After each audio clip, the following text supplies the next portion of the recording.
You could hear a pin drop at the UN on Saturday as the Security Council went through with its long-awaited vote on an anti-Assad Syria draft resolution. The draft's fate was quickly doomed, however, when two permanent five hands shot up in a double veto from Russia and China. The two nay votes proved Western predictions of a more positive outcome to be wrong, and their diplomats were livid.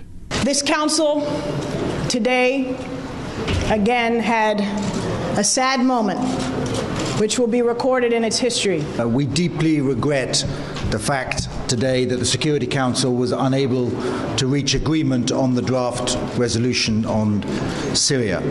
And this despite 8 days of intensive negotiations between members of the Security Council.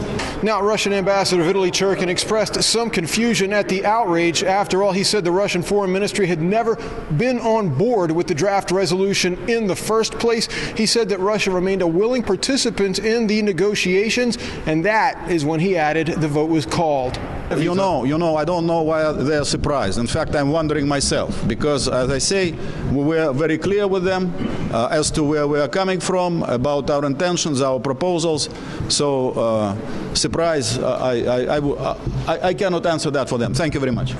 The main points of disagreement centered around two amendments Russia tried to introduce Saturday morning before the vote. According to Churkin, other diplomats knew to expect the change requests. Russian calls for Syrian opposition groups to distance themselves from other armed groups were called equalizing and reprehensible by diplomats supporting the measure. Churkin says adopting the Arab League's draft word for word was always out of the question.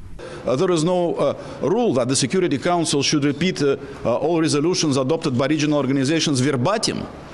They are not Quran or Bible. I mean, we can express our views on the texts which were adopted months ago, even if we are trying to facilitate, promote, and help the work of those regional organizations.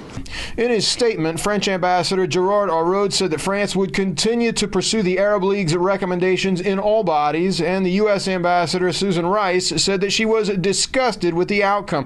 Bashar Jafari, Syria's ambassador to the UN, said the very basis of the Security Council's foundation is under attack when countries throw aside the fundamentals of international diplomacy to call for regime change in a sovereign nation.